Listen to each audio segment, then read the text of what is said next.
नमस्कार दोस्तों, आप सभी लोगों का स्टडी IQ अकेडमी स्वागत है। आप लोगों के लिए दोस्तों बहुत ही महत्वपूर्ण इंपॉर्टेंट जो राजस्थान जीके के इंपॉर्टेंट क्वेश्चन है वो आज मैं इस क्लास में करवाने वाला हूं।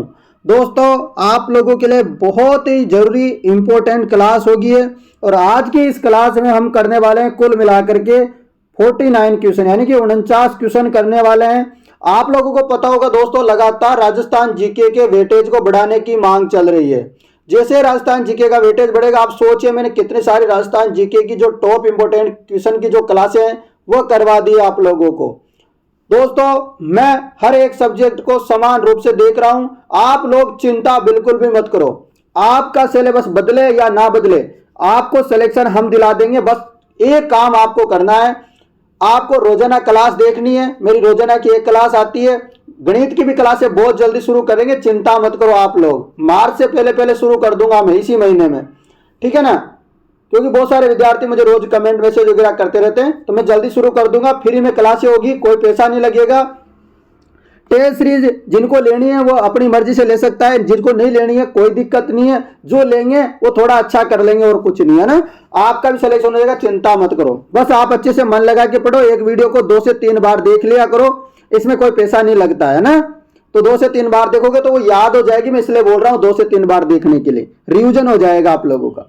चलो दोस्तों शुरुआत करते हैं पहले क्वेश्चन से, और 49 क्वेश्चन है, क्लास को अंत तक देखना है, ठीक है दोस्तों। चलिए, मत्स्य संघ का कौन सा राज्य जनता के बहुमत के आधार पर उत्तर प्रदेश के साथ विलीनीकरण को तैयार था? यह प्रश्न मैं पहले भी करवा चुका हूं, आप लोगों को पता हो तो, यानी कि मतलब सर्वे करवाया गया कि आप किस राज्य के साथ जाना चाहते हो। तो दोस्तों धौलपुर राज्य ने कहा था कि हम तो यूपी के साथ जाना चाहते हैं, परंतु इनकी बात मानी नहीं, केवल इनकी राह ली गई, ठीक है ना। तो दोस्तों धौलपुर उत्तर प्रदेश में मिलने को विलीनीकरण के लिए क्या था, तैयार था। वैसे भरतपुर का भी सर्वे करवाया था, भरतपुर तो राजस्थान के साथ मिलना चाहता था और धौलपुर यूपी के साथ, कि इन्होंने बोला कि हमारा जो मेल जुलाप है वो उत्तर प्रदेश के साथ ज्यादा है, ठीक है ना। चलो, कौन सी समिति थी? शंकर देवराव। चलो अगला प्रश्न है आपके लिए, अकबर की चित्तौड़ विजय के उपरांत मेवाड़ में मुगल शासकों के लिए के सिक्के जारी हुए जिन्हें कहा जाता है? तो आप लोगों को पता होगा दोस्तों, अकबर ने जो है चित्तौड़ पे क्या कर लिया था, विजय कर लिया था, मतलब चित्तौड़ को जीत लिया था अकबर ने। तो दोस्तों वहां पर फिर जीत लिया तो वो पता है आपको क्या करेगा, अपने सिक्के विक्के चलाएगा कि नहीं चलाएगा? चलाएगा ना, अपने पैसे वैसे तो वहां चलाएगा। तो उन्होंने एक सिक्का चलाया था, आपको याद रखना है कि अकबर ने यहाँ पर LG सिक्का चलाया था। सिक्का कौन सा? LG। तो ये आप लोग याद रखना, LG सिक्का चलाया था। तो ये आपको इंपॉर्टेंट याद रखना है, यहां से क्वेश्चन आता रहता है, ठीक है ना। चलो प्रश्न है आपके लिए अगला, जीवन कुटीर के गीत निम्न में से किसके द्वारा लिखे गए? जीवन कुटीर के गीत किसके द्वारा लिखे गए? याद रखना दोस्तों, हीरालाल शास्त्री जी। आपको पता होगा दोस्तों, ये वृहत राजस्थान के क्या थे? प्रधानमंत्री भी थे। जो चौथा चरण था ना वृहत राजस्थान, उसके प्रधानमंत्री भी थे हीरालाल शास्त्री, और हमारे राजस्थान के प्रथम मुख्यमंत्री भी थे। रख लोगे याद, जो नियुक्त किए गए थे शुरुआत में। चलो अगला प्रश्न आपके लिए ये रहा, राजस्थान की प्रथम महिला सांसद कौन थी? राजस्थान की आपको बताना है कि जो पहली महिला सांसद कौन थी, बताना है आप लोगों को। पहली महिला सांसद थी दोस्तों कौन? शारदा भार्गव। कौन थी? शारदा भार्गव दोस्तों राजस्थान की क्या थी? पहली महिला MP, ठीक है ना, पहली महिला सांसद। नेक्स्ट क्वेश्चन, कर्णाभील किस वाद्य यंत्र के लिए प्रसिद्ध था? बताना है। कर्णाभील दोस्तों किस वाद्य यंत्र का प्रसिद्ध वादक थे, आपको बताना है। तो ये नड़ वादक की क्या है, नड़ के क्या थे? प्रसिद्ध वादक थे। आपको याद रखना नड़ वादक कौन थे, क्वेश्चन आ सकता है, तो याद रखना कर्णाभील। कर्णाभील का संबंध किससे है, ऐसे भी क्वेश्चन आता है, तो याद रखना नड़ से। किस वादक से संबंधित है इनका, कर्णाभील जी का? तो दोस्तों नड़ से। भीलवाड़ा जिले की नदी पर बागोर स्थित है। तो जो बागोर सभ्यता है दोस्तों, क्वेश्चन आता है कि बागोर सभ्यता किस नदी पे है? तो कोटारी नदी पर है। क्वेश्चन आता है कोटारी नदी किस जिले में, तो भीलवाड़ा में। क्वेश्चन आता है कोटारी नदी पे कौन सी सभ्यता है, तो भागोर सभ्यता है। तो आपको कैसे भी घुमा फिरा के क्वेश्चन आए, आपको आना चाहिए, समझ गए। आप खुद भी क्वेश्चन बनाना सीख लीजिएगा, जैसे मैं बता रहा हूं ना, ऐसे ऐसे क्वेश्चन बनते रहते हैं घुमा फिरा करके। अगला प्रश्न, निम्नलिखित में से एकलिंग शिलालेख 1460 ईस्वी का लेखक कौन है। आपको बताना है कि एकलिंग शिलालेख जो 1460 ईस्वी का है, इसके लेखक कौन है। तो जवाब हो जाएगा महेश्वर। कौन है, महेश्वर भट्ट इसके क्या हो जाएगा, सही जवाब हो जाएगा। एकलिंग शिलालेख जो 1460 का है, इसके लेखक है महेश्वर भट्ट। नेक्स्ट क्वेश्चन, निम्नलिखित प्रतिहार शासकों में से किसने मंडोर को बदलकर मेड़ता को राजधानी बनाया था। तो आप लोगों को पता होगा दोस्तों, पहले जो प्रतिहार शासक थे उनकी राजधानी मंडोर हुआ करती थी, फिर मंडोर से बदल करके मेड़ता को बना लिया था। किसने बनाया था, सबको पता होगा, जो नागभट्ट प्रथम था दोस्तों, इसने राजधानी अपनी मंडोर से मेड़ता बना ली थी, अपने राज्य का क्या किया, प्रसार किया। अगला प्रश्न, जयपुर के किस शासक ने लगातार 3 मुगल सम्राटों को जहांगीर, शाहजहां, औरंगजेब इनकी सेवा की। ये क्वेश्चन मैं एक बार पहले भी जब क्लास ली थी, मैंने तब भी बताया था कि जो है एक जयपुर के शासक थे, उन्होंने 3 मुगल शासकों की क्या की थी, सेवा करी थी और मेवा पाई थी। ऐसे बोला था ना, मैंने बोला था, तो बिल्कुल। तो बताओ वो कौन थे, मिर्जा राजा जयसिंह। मिर्जा राजा जयसिंह ने 3 मुगल बादशाहों का शासनकाल देखा, जहांगीर, शाहजहां, औरंगजेब। इसे याद रखो, कैसे याद रखो, मिर्जा, कैसे याद रखो, मिर्जा जहां, मिर्जा ओ, कैसे याद रखोगे आप, मिर्जा जहो, जहो ऐसे याद रखो, मिर्जा जहो शाह, ऐसे याद रखोगे लोग तो याद हो जाएगा। देखो कैसे याद रखो, मिर्जा जहो शाह, तो मिर्जा जयसिंह, मिर्जा राजा जयसिंह, तो मिर्जा से तो मिर्जा राजा जयसिंह हो जाएगा।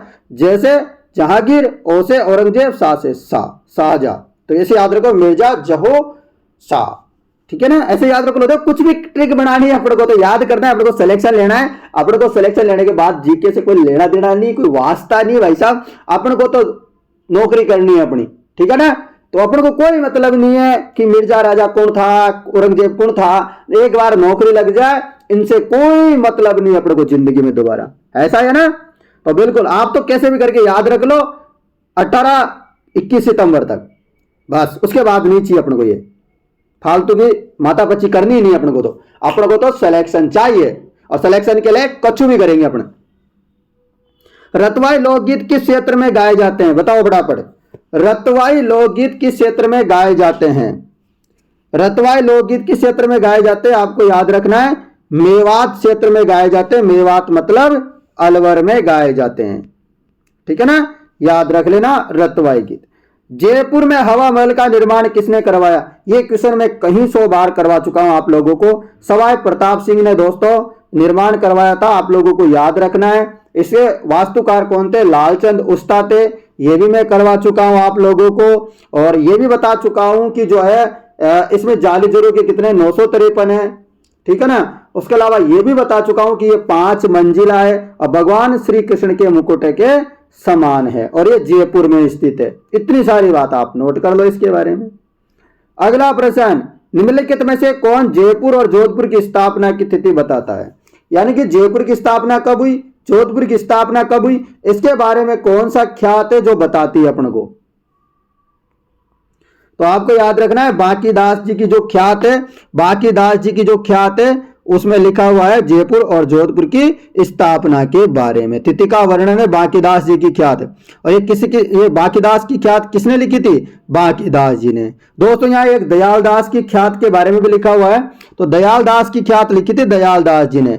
इसमें किस राज्य का वर्णन है, तो इसमें दोस्तों जो बीकानेर के जो राठौड़ है ना, उनका वर्णन है दयालदास की ख्यात में, दयालदास जी की में। अगला प्रश्न, राठौड़ राजवंश की कुलदेवी कौन है।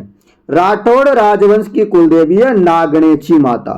जो राठौड़ राजवंश है इनकी कुलदेवी है नागणेची माता। कौन सी माता, नागणेची माता। अगला प्रश्न, कवि सूर्यमल मिश्रण की रचनाएं किस भाषा में? तो आपको पता होगा दोस्तों, हमारे राजस्थान के राज्य कवि का नाम पूछे तो सूर्यमल मिश्रण। हाड़ौती से संबंध किस कवि का है? तो सूर्यमल मिश्रण। और हाड़ौती से संबंध है सूर्यमल मिश्रण का, तो फिर हाड़ौती में ही तो रचना होगी ना इनकी, होगी कि नहीं होगी? बिल्कुल। तो इनकी रचनाएं, जो प्रसिद्ध रचनाएं इनकी सूर्यमल मिश्रण की, वह हाड़ौती में है। चंद्रभागा का प्रसिद्ध मेला कहाँ लगता है? तो चंद्रभागा का जो प्रसिद्ध मेला है वो केशवराय पाटन में नहीं लगता है। बहुत सारे बच्चे क्या करते हैं, सर केशवराय पाटन, पाटन का मतलब एक जैसा नहीं है। ये केशवराय पाटन तो हमारे बूंदी में है, जबकि जालरा पाटन झालावाड़ में है। और ये वसुंधरा राज्य है ना, उनका विधानसभा क्षेत्र भी है, ये आप याद रखना। और जालरा पाटन को कहा जाता है दोस्तों घंटियों का शहर। क्या कहते हैं? घंटियों का शहर के नाम से भी जानते हैं जालरा पाटन को। अगला प्रश्न, प्रसिद्ध चित्र है दोस्तों बनी ठनी, इसका चित्रांकन किसने किया था? तो आपको पता होगा दोस्तों, जो प्रसिद्ध चित्र है बनी ठनी, इसका चित्र बनाया था दोस्तों निहाल चंद ने। किसने बनाया था?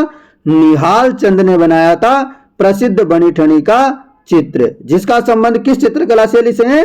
किशनगढ़ अजमेर से इनका संबंध है, याद रखना। नेक्स्ट क्वेश्चन, निम्न में से कौन सा युग्म गलत सुमेलित है? गलत कौन सा है आपको बताना है दोस्तों। पापू जी का संबंध है कोलूमंड गांव से, तेजा जी का संबंध है खरनाल अजमेर से, और रामदेव जी का संबंध है बाबा रामदेव जी का रामदेवरा जैसलमेर से। दोस्तों मल्लीनाथ जी का संबंध गागरों से नहीं है, गागरों से संबंध पीपा जी का था। किसका?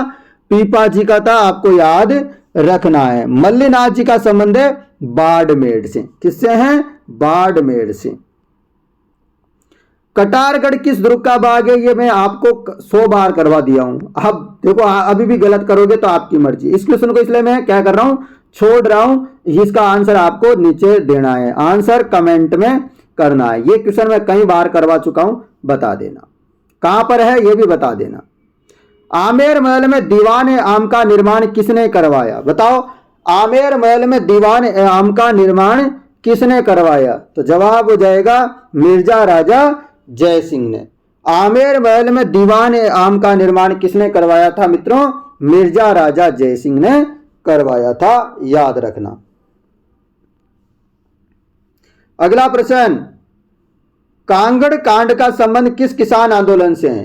कांगड़ कांड का संबंध, तो आपने दोस्तों कांगड़ कांड का आंदोलन का संबंध दोस्तों आपने सुना होगा कि बीकानेर में कोई एक आंदोलन हुआ था। तो बिल्कुल दोस्तों सही सुना होगा आप लोगों ने, फिर तो सही है। बीकानेर राज्य का जो किसान आंदोलन था वो कांगड़ कांड से क्या था? संबंधित था। आप लोगों को याद रखना है किससे संबंधित था? कांगड़ कांड का संबंध था दोस्तों बीकानेर किसान आंदोलन से। अगला प्रश्न आप लोगों के लिए ये रहा, राजस्थान में 1857 का पहला विद्रोह, ये कल ही करवाया था मैंने मेरे हिसाब से, कल परसों है ना, हाँ परसों करवाया था ऐसा क्वेश्चन कि राजस्थान में जो 1857 की क्रांति का जो पहला विद्रोह जो शुरुआत हुई थी वो कहां से हुई थी? नसीराबाद दोस्तों, जो जगह पड़ती है अजमेर में। कब शुरुआत हुई थी? 28 मई।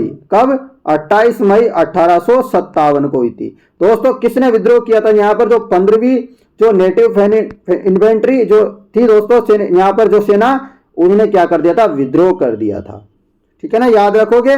चलो अगला प्रश्न, सिद्धराज टड्डा कौन थे? सिद्धराज टड्डा कौन थे? तो दोस्तों ये गांधीवादी एवं सर्वोदय नेता थे। गांधीवादी एवं सर्वोदय नेता थे सिद्धराज टड्डा। सिद्धराज टड्डा का संबंध समझ में आ गया? ये गांधीवादी थे और सर्वोदय नेता थे। ऐसे भी क्वेश्चन कभी कभी आ जाता है। अच्छा क्वेश्चन है दोस्तों, ये कंफ्यूजन करने वाला क्वेश्चन है। बताओ कुंभ श्याम मंदिर किस किले में स्थित है? अच्छा क्वेश्चन है, और ये क्वेश्चन आता है तो 50% विद्यार्थी इस क्वेश्चन को सीधा ही गलत करके आते हैं। कुंभ श्याम मंदिर कहां है? कुंभ श्याम मंदिर कहां पर है? और इसका निर्माण महाराणा कुंभा ने करवाया, याद रखना, चित्तौड़गढ़ में। अब बहुत सारे बच्चे क्या करते हैं, जैसे कुंभ श्याम मंदिर दिखता है और उनकी नजर चली जाती है कुंभलगढ़ में, और वो कर देते हैं गलत। ठीक है ना, तो ये आप याद रखना। कुंभ श्याम मंदिर पूछे तो आपको याद रखना चित्तौड़गढ़ किले में है, महाराणा कुंभा ने इसका निर्माण करवाया था। अगला प्रश्न, कामड़िया पंथ की स्थापना किसने की? कामड़िया पंथ की स्थापना मैं बहुत बार बता चुका हूं आप लोगों को। कामड़िया पंथ के जो संस्थापक है वो किसको माना जाता है? वह बाबा रामदेव जी को माना जाता है। और कामड़िया पंथ के जो लोग होते हैं वो अपने पैरों में 13 मंजीरें बांध करके 13 ताली नृत्य भी करते हैं, आप लोगों को याद रखना है।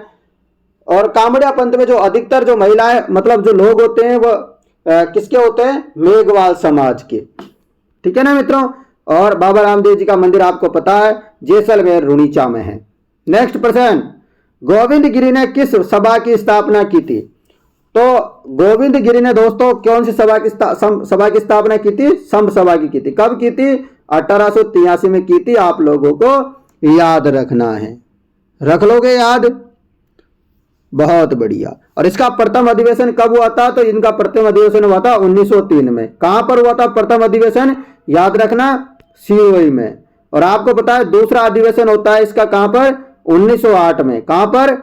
मानगढ़ पहाड़ी। मानगढ़ पहाड़ी दोस्तों बांसवाड़ा में दूसरा अधिवेशन हुआ था। ये पहला और ये दूसरा। परंतु आप लोगों को एक चीज और पता होगी दोस्तों, फिर कुछ मीटिंग चल रही थी वहां पर, मानगढ़ पहाड़ी हत्याकांड के नाम से जो जाना जाता है। यह हत्याकांड कब होता है? तो जो मानगढ़ धाम हत्याकांड है ये कब होता है? 17 नवंबर 1913 में होता है। बांसवाड़ा में एक जगह पड़ती है मानगढ़ धाम, यहां पर ही जो है एक मानगढ़ हत्याकांड होता है, यानी कि जो जलियांवाला बाग हत्याकांड जिसको बोलते हैं राजस्थान का, वो होता है 17 नवंबर 1913 को मानगढ़ धाम बांसवाड़ा में, ठीक है ना, याद रखना। अगला प्रश्न, जिसमें कई हजार दोस्तों भील मारे गए थे। राठी प्रजाति कौन सी 2 गायों की संकर प्रजाति है? आपको बताना है। राठी प्रजाति दोस्तों 2 गायों की संकर प्रजाति है, किस किस की है बताओ? तो सिंधी और साहिवाल की जो क्या है? मिक्सर ब्रेड है ये, ठीक है ना। ये राठी प्रजाति किस किस की मिक्स है?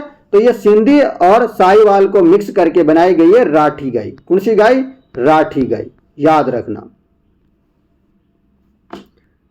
चलो अगला प्रश्न आपके लिए, राजस्थान व की सीमा पर भवानी मंडी रेलवे स्टेशन है। तो आप लोगों ने सुना होगा कि एक ऐसा रेलवे स्टेशन है हमारे राजस्थान में, तो 2-2 राज्यों की सीमाओं पर है। एक तरफ देखोगे तो कोटा की सीमा जाती है भवानी, ठीक है ना। कैसे याद रखोगे? भवानी मंडी रेलवे स्टेशन आपको पता है राजस्थान में पड़ता है ना, इधर तो, और इधर पड़ता है एमपी में। कहां पर पड़ता है? इधर मध्य प्रदेश में पड़ता है। तो ये जवाब हो जाएगा अपना। चलो अगला प्रश्न आप लोगों के लिए, राजस्थान के अंत प्रवाही अफवाह तंत्र की कौन सी नदी सम्मिलित नहीं है? यानी कि अंत प्रवाही नदी नहीं है, जो छू मंत्र होने वाली नदी इनमें से कौन सी नहीं है? ऐसा क्वेश्चन आ रखा है। छू मंत्र होने वाली नदी नहीं है। तो आपको पता होगा दोस्तों, साबी नदी जो हरियाणा में जाके छू मंत्र हो जाती है, तो ये तो क्या है? छू मंत्र होने वाली नदी है। काकनी नदी, काकने नदी, इसको अलग अलग नामों से बोलते हैं। ये अपने कहाँ है? जैसलमेर, ये भी छू मंत्र होती है। रूपारेल नदी, ये भी दोस्तों छू मंत्र होती है, इसका संबंध भी अलवर से है। परंतु पश्चिमी बनास जो नदी है, ये दोस्तों जो पश्चिमी बनास का मतलब ये बनास मत समझ लेना, जो चंबल की सहायक नदी जो बंगाल की खाड़ी नदी वाली है, ये नहीं है, ये अलग है। ये पश्चिमी बनास नदी है जो अरब सागर तंत्र की नदी है, आप लोगों को याद रखना है। ये एक छू मंत्र नहीं होती है, समझ गए? तो ऐसे याद कर लेना आप लोग। छू मंत्र का मतलब ऐसे समझा करो कि गायब हो जाती है, मतलब जो इनलैंड वाली होती है, जो अंत, जो मतलब वहां पर जो अपनी सैंड होती है ना, बजरी होती है, रेती होती है, मरुस्थल होता है, उसमें क्या होती है? गायब हो जाती है, उसमें पानी को चला जाता है, फिर वो नदी दोबारा दिखती नहीं है इधर आगे, ठीक है? समझ गए? छू मंत्र का मतलब ऐसे समझा करो। राजस्थान राज्य के उत्तर से दक्षिण की लंबाई, मतलब ये प्यारा सा राजस्थान है, तो इसमें लंबाई पूछी गई है, ये उत्तर से दक्षिण। तो उत्तर से जो दक्षिण की लंबाई है वो थोड़ी कम है, जो पूर्व से पश्चिम है उससे कम है। तो इसका जवाब क्या हो जाएगा? 826। यदि आपसे पूर्व से पश्चिम की पूछते हैं तो ये थोड़ी ज्यादा है। कितनी है? ये है 869। कितनी ज्यादा है? क्वेश्चन आ जाता है ये भी बहुत बार, 43 किलोमीटर ज्यादा है। कितनी? 43 किलोमीटर ज्यादा है। अगला प्रश्न, निम्नलिखित जिलों में से किस जिले में अधिकतम वर्षा होती है? आपको बताने 4 जिले दे रखे हैं, इन 4 जिलों में पता है आपको सबसे कम बारिश होती है वैसे तो, परंतु आपको बताना है इनमें सबसे ज्यादा किस में होती है। तो सीधा सीधा दिख रहा है कि ये तो पश्चिमी राजस्थान है, इनमें तो होती नहीं है, तो ये अपना जवाब हो जाएगा अजमेर। तो यहां पर अधिकतम वर्षा होती है, याद रखना। प्रश्न है अगला, राजस्थान का क्षेत्रफल कितना है? तो राजस्थान का क्षेत्रफल आप सबको पता होगा 3,42,239 वर्ग किलोमीटर। 3,42,239 वर्ग किलोमीटर। राजस्थान की आकृति कैसी है? पतंग के आकार की, या फिर बोल दे रोम्बस के आकार की, या फिर इनको अलग अलग विषम कोणे चतुर्भुज के प्रकार की दोस्तों आकृति है राजस्थान की। ये किसने कहा था कि रोम्बस के प्रकार की आकृति है राजस्थान की? तो ये टीएच हैंडले ने कहा था। ऐसा भी क्वेश्चन आ रखा है, याद कर लेना, नोट डाउन करके रखा करो। अगला प्रश्न, उदयपुर राज्य का पुरातन नाम क्या है? उदयपुर राज्य का पुराना नाम क्या था? तो उदयपुर राज्य का पुरातन नाम क्या था? सीवी। तो बोलते थे ना जैसे सीवी जनपद, हाँ तो ये वही है दोस्तों। उदयपुर का मेवाड़ का पुराना नाम क्या है? सीवी जनपद। सीवी था ना, याद रखना। बाड़मेर के तिलवाड़ा में लूनी नदी में मिलती है, आपको बताना है, बताइए। बहुत बढ़िया, सूकड़ी। कौन सी मिलती है? सूकड़ी। सूकड़ी नदी लूनी नदी से बाड़मेर के तिलवाड़ा में मिलती है, याद रखना। चलो अगला प्रश्न आपके लिए ये रहा, खारी नदी का उद्गम राजसमंद जिले के उत्तर में स्थित गांव की पहाड़ियों से होता है। खारी नदी का उद्गम राजसमंद जिले के दोस्तों उत्तर में क्या है स्थित जो पहाड़ियां हैं वहां से होता है, आपको बताना है। तो ये बिजराल की पहाड़ियों से होता है। जो खारी नदी है इसका उद्गम कहां से होता है? राजसमंद में। खारी नदी का उद्गम होता है दोस्तों राजसमंद जिले के उत्तर में स्थित जो पहाड़ियां पड़ती कुर्सी वाली बिजराल ग्राम की पहाड़ियां। और दोस्तों ये क्वेश्चन तो जिन्होंने, मैं बता रहा हूं, टेस्ट सीरीज ले रखी होगी और जिन्होंने टेस्ट सीरीज में लगा दिया होगा ना जलवायु वाला टॉपिक, किसी ने लगाया है क्या जलवायु वाला टॉपिक? कमेंट करना मुझे। टेस्ट सीरीज जिन्होंने ले रखी है वो मुझे कमेंट करना कि जिन्होंने लगाया वो इनको कभी गलत कर ही नहीं सकता, वो इनको जिंदगी में कभी गलत कर ही नहीं सकता, ये मैं गारंटी दे सकता हूं। जिन्होंने लगाई वो मुझे जरूर कमेंट करके बताना। कोपेन वर्गीकरण के अनुसार जैसलमेर व बीकानेर के पश्चिमी भागों में निम्नलिखित में से किस प्रकार की जलवायु है? बताओ किस प्रकार की जलवायु है दोस्तों पश्चिम भागों में? BWHW। थोड़ा सा दोस्तों मैंने सारा कोपेन का वर्गीकरण पूरा करवाया टेस्ट सीरीज में। BWHW इसका है, फिर शुष्क वाले का BSHW है, मध्य राजस्थान का CWG है और दक्षिणी राजस्थान का AW। सारा करवाया है। इसका प्रतिनिधित्व कौन करता है, क्या है? अरे भाई पूरा का पूरा डिटेल दे दी मैंने, पूरी डिटेल दे दी, हर प्रकार का क्वेश्चन दे दिया। 133 क्वेश्चन डाले मैंने। सोचो जाएगा क्या इस टॉपिक से क्वेश्चन कभी बाहर? जाएगा? सोचो, उम्मीद लगती है आपको अब कभी भी ऐसा होगा कि आप चाहे किसी भी भर्ती में परीक्षा में बैठ जाना, यहां से कभी क्वेश्चन गलत हो ही नहीं सकता। मैंने 3 टॉपिक के प्रश्न करवा दिए अब तक, उसमें आज रात में दोस्तों गवर्नर का पूरा टॉपिक डाल दूंगा टेस्ट सीरीज में, पॉलिटी का, चिंता मत करो। अगला प्रश्न, राजस्थान का निम्नलिखित में से कौन सा क्षेत्र बीहड़ भूमि की समस्या से ग्रसित है? बताओ राजस्थान का निम्नलिखित में से कौन सा क्षेत्र है जो बीहड़ भूमि की समस्या से क्या है? ग्रसित है। जवाब हो जाएगा चंबल। ये बीहड़ समस्या, अवनालिका अपर्दन, ये सबसे ज्यादा कहां देखने को मिलता है? चंबल में, चंबल नदी में देखने को मिलता है। अगला प्रश्न, निम्नलिखित में से किसका प्रयोग कब्ज ठीक करने में किया जाता है? यानी कि मान लो आपके पेट में क्या हो गई? कब्ज हो गई भाई साहब, तो कब्ज को दूर करने के लिए क्या करेंगे? अरंडी के तेल का उपयोग करते हैं कब्ज को ठीक करने में। अगला प्रश्न, राजस्थान में तेंदू की पत्तियों का उपयोग मुख्यतः किसके निर्माण में किया जाता है? आपको पता है तेंदू की पत्तियां, तेंदू की पत्तियों का उपयोग किया जाता है बीड़ी बनाने में। तो आपके आसपास कोई मान लो बीड़ी बनाते हुए देखा होगा ना बहुत लोगों को। जैसे मैं पहले इटावा के बुआ जी के पढ़ता था बचपन में, मुझे तो अभी तो नहीं देखा, पर बचपन में मैं जैसे दूसरी तीसरी क्लास में पढ़ता था तो सामने मुस्लिम समाज का मकान था, तो उसमें टीवी भी तो थी नहीं, तो मैं वहाँ टीवी देखने जाता था और आंटी जी वीडियो वीडियो बनाती रहती थी। तो भाई साहब मैं भी वहाँ वीडियो बनाने का काम कर लेता था। कभी कभी मैं तो बेटा कभी कभी बना देता था, उनकी मदद कर देता था और टीवी देख के आ जाता था। तो मैंने तब देखा था कि हाँ वीडियो से बनती है, ठीक है ना। चलिए दोस्तों समझ गए कि बीड़ी के तेंदू का पत्ता क्या काम आता है? बीड़ी बनाने में काम आता है। अगला प्रश्न 39वां, टोडगढ़ रावली वन्यजीव अभ्यारण्य राजस्थान के निम्नलिखित से किस क्षेत्र में स्थित है? बताओ जवाब क्या हो जाएगा? अजमेर पाली राजसमंद। टोडगढ़ रावली वन्यजीव अभ्यारण्य कहां है? अजमेर पाली राजसमंद आपका सही जवाब होगा। अगला प्रश्न, राजस्थान का वर्तमान में निम्नलिखित में से कौन सी प्राकृतिक आपदा से संबंध नहीं है? तो राजस्थान में दूर दूर दूर दूर दूर तक, कई कोसों दूर तक दोस्तों एक समस्या है जिसका कोई मामला ही नहीं अपने राजस्थान में। भूकंप अपने राजस्थान में आ सकता है, बाढ़ आ सकती है, सूखा तो पड़ता है अपने राजस्थान में, परंतु सुनामी का कहीं से कहीं तक कोई नाता नहीं है हमारे राजस्थान से, मतलब सुनामी आ ही नहीं सकती। अगला प्रश्न आप लोगों के लिए ये रहा, निम्नलिखित में से कौन सा फल राजस्थान में मुख्यतः सिरोही जिले द्वारा उत्पादित होता है? यानी कि सिरोही में मुख्यतः कौन सा फल मिलता है? तो दोस्तों आपको याद रखना है, सिरोही में जो उत्पादन होता है वो चीकू का होता है। किसका होता है? चीकू का उत्पादन होता है अच्छी तरह से सिरोही में। अगला प्रश्न, पशु अनुसंधान केंद्र कोडमदेसर कहाँ है? बताना है आपको, पशु अनुसंधान केंद्र कोडमदेसर कहाँ है? तो याद रखना बीकानेर में। पशु अनुसंधान केंद्र कोडमदेसर कहाँ है? बीकानेर में स्थित है। ठीक है ना। चलो नेक्स्ट क्वेश्चन, झालावाड़ जिले में कौन सी परियोजना का निर्माण नहीं किया गया है? यानी कि झालावाड़ में इनमें से 3 परियोजना तो है परंतु एक नहीं है, उनको जवाब अपन को देना है। आपको पता है हरिश्चंद्र सागर परियोजना ये झालावाड़ में है, छापी परियोजना ये भी झालावाड़ में है, भीम सागर परियोजना ये भी झालावाड़ में, परंतु सावन भादो ये झालावाड़ में नहीं है मित्रों। मैं बहुत बार करवा चुका हूं आपको कि ये कहां है? कोटा में है। कहां पर है सावन भादो? सावन भादो परियोजना कहां है? कोटा में है। और सोम कमलांबा कहां है? सोम कमलांबा पूछे तो डूंगरपुर में है।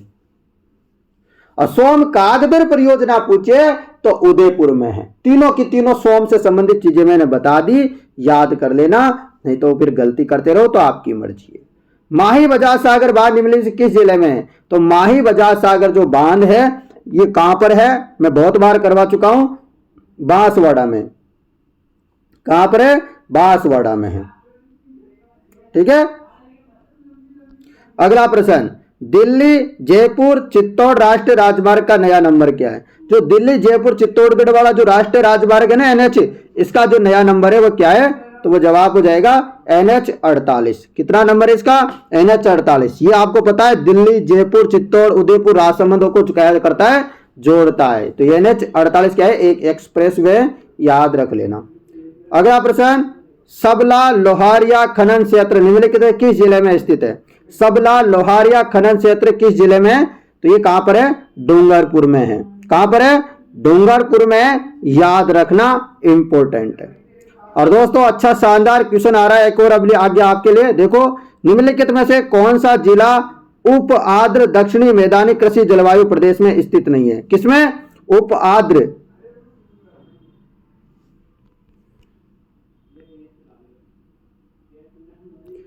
इसका क्या बताया था मैंने? सबला लोहारिया, इसका बताया था ना डूंगरपुर। हाँ डूंगरपुर है ना। चलो इसका बताओ, उप आर्द्र दक्षिणी मैदानी जलवायु प्रदेश का हिस्सा नहीं है, बताओ। उप आर्द्र दक्षिणी मैदानी का जो है हिस्सा नहीं है, बताइए सभी। तो उप आर्द्र उदयपुर भी है, राजसमंद भी है, भीलवाड़ा है, परंतु डूंगरपुर नहीं है। आपको बताया ना डूंगरपुर जो है उप आर्द्र मैदानी का हिस्सा नहीं है, ये आर्द्र का, अति आर्द्र का है।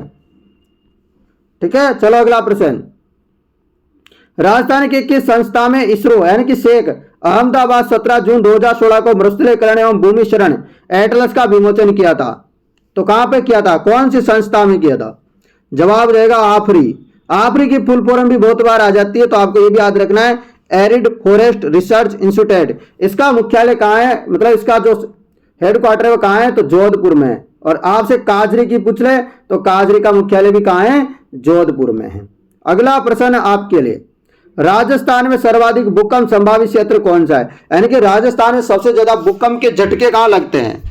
राजस्थान में सबसे ज्यादा भूकंप कहां आता है, इसके झटके कहां लगते रहते हैं? याद रखना, भरतपुर, अलवर, झुंझुनू। ठीक है ना। जो NCR वाला जो क्षेत्र है ना थोड़ा बहुत, उस साइड में दोस्तों क्या लगते हैं? किसके झटके लगते हैं? भूकंप के झटके लगते रहते हैं।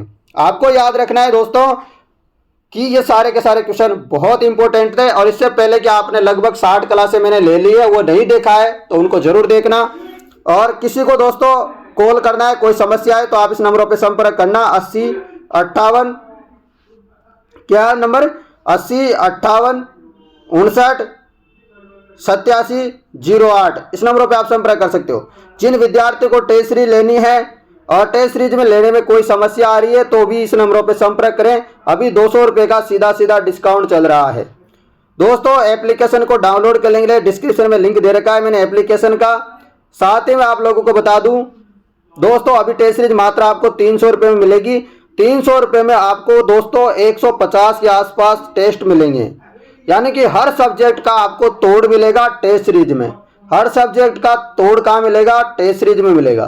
तो दोस्तों ये क्लास आप लोगों को कैसी लगी मुझे एक बार कमेंट करके जरूर बता देना कि आपको क्लास कैसी लग रही है। आपको आनंद आ रहा है तो बस एक बार लाइक कर दीजिए क्लास को, मैं समझ जाऊंगा कि हाँ आप लोगों को अच्छी लग रही है। और एक कमेंट कर दो प्यारा सा, जिसमें मुझे पता चल जाएगा और कुछ लिखने की जरूरत नहीं है। आप कमेंट वगैरह कर दो और लाइक कर दो, जिससे पता लगेगा कि आप जो है क्लास पसंद आ रही है। ठीक है मित्रों, चलिए दोस्तों मिलते हैं आप लोगों से कल एक और नई क्लास के साथ। उसके अलावा मैं एक टॉपिक भी जो है डालने की सोच रहा हूँ कि कोई सा टॉपिक भी जो है सिंगल टॉपिक भी आपको करवा दिया जाए। धन्यवाद मित्रों।